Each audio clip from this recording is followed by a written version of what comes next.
This is Richard. He's going to be showing us a lot of clarinets.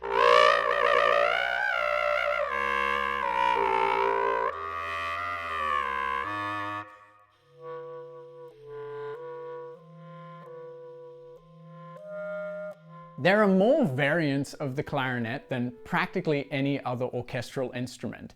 So let's check some out.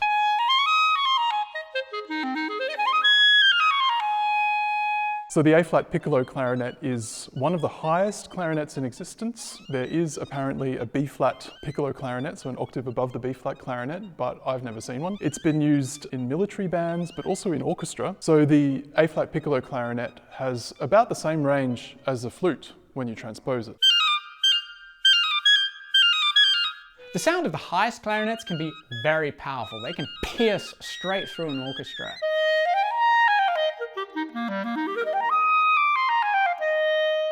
So the E-flat piccolo clarinet is mostly seen in the orchestra and the symphonic wind ensemble. You probably know it as a sopranino clarinet, maybe even a soprano clarinet. It's famous for great orchestral pieces like Berlioz's Symphonie Fantastique and Maurice Ravel's Bolero. The nature of the E-flat clarinet is kind of hyperactive. In the orchestra, it's given a lot of lines which have to penetrate through the whole orchestra.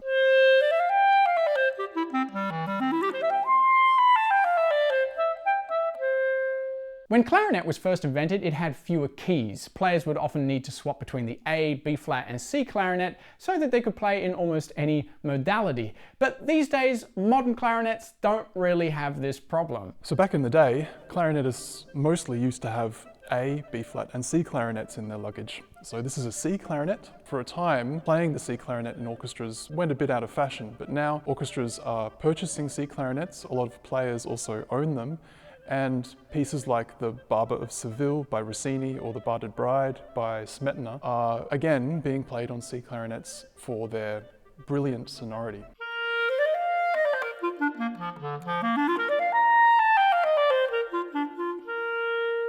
These days, the B-flat clarinet is the regular go-to instrument for beginners and just any general clarinet needs.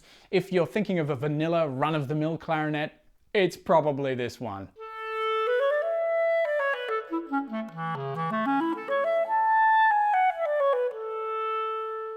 So, the B-flat and the A clarinets. The A looks a bit different just because it doesn't have the barrel and the mouthpiece on it, but they're sort of brother and sister, if you will. Pretty much every clarinet player owns these two instruments, and if you're going to play in an orchestra, you need both of them. The B-flat clarinet is known as the standard clarinet, so pretty much everyone has a B-flat and an A clarinet because in the orchestra, there are still lots of orchestral parts written for A clarinets. The necessity to use different clarinets for different types of keys, however, has perhaps slightly disappeared because we can pretty much play any constellation of pitches on any clarinet. However, the sonic qualities of the A clarinet, when compared with the B-flat clarinet, remain.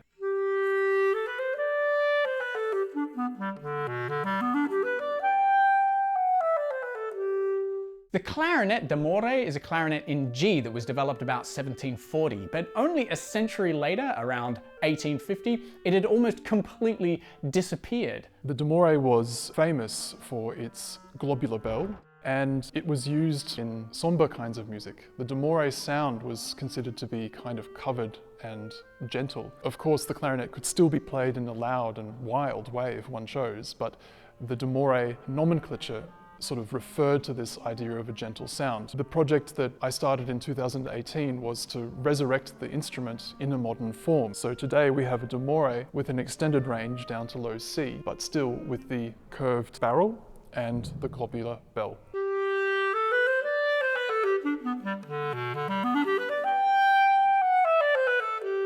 The Basset horn is a type of clarinet that's between a normal B-flat clarinet and a bass clarinet, and it's famous for having a mystical, airy kind of sound.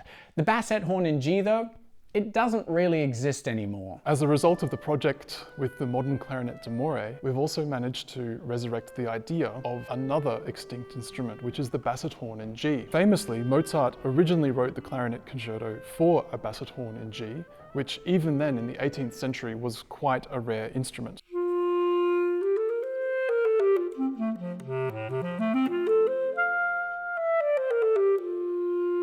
Historical basset horns were often curved in form or sort of in an L shape. The technological advances at the time meant that clarinet makers could go lower with the instruments, but to have such low pitches as the basset horn had at the time, which was a low C or a sounding low F, meant that they had to wind the bore of the instrument down at the bottom of the instrument and connect a large horn to it. So there were lots of different types of construction of basset horns back then, but over time the construction has sort of been streamlined so that they look relatively similar now, even between French and German systems. The basset horn is used often in the works by Wolfgang Amadeus Mozart and Karl-Heinz Stockhausen. The only thing that Mozart and Stockhausen have in common? The basset horn. Yeah, both Mozart and Stockhausen really liked basset horn.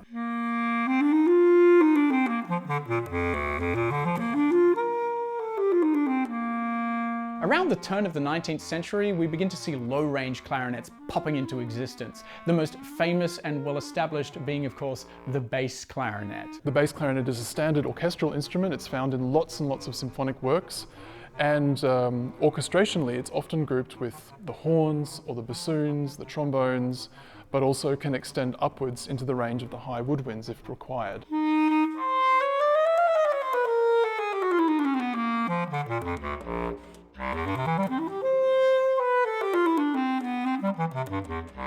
It's an extremely virtuosic instrument, and it's one of the most popular clarinets that composers still use today.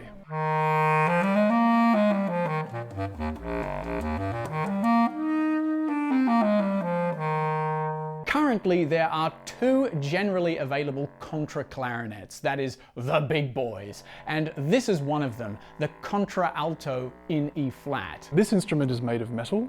It's made by Leblanc, but there also are wooden instruments available made by Selmer and Buffet-Crampon. Like all low clarinets, it can also play very high. The keywork that we have today means that we can also play virtuosic fast passages on it, as well as multiphonics and various other kinds of extended techniques.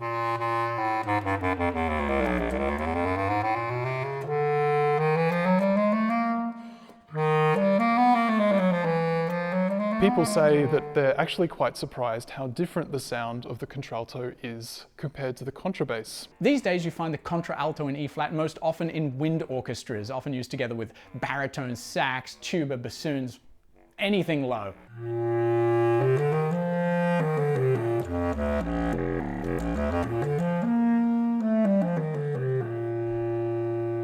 The contrabass clarinet, the other big boy, can play crazy low, down to the second lowest note of the piano. The contrabass clarinet is often made of metal, like this one, or rosewood, which is the instrument made by Selmer. It's an instrument that can play lots of different things, including low, slow melodies,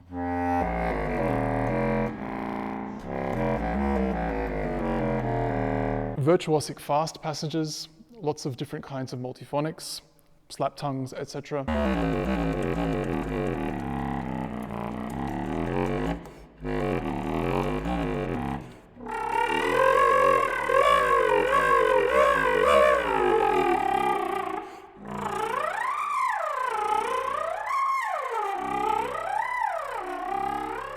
And the sound can be found in the wind symphony or lots of different contemporary music ensembles. However, the contrabass clarinet is used quite sparingly in orchestral music. What's interesting about most instruments is that the lower the instrument is, the larger its range. And it's the same for the contrabass clarinet. It has one of the largest ranges in the entire orchestra.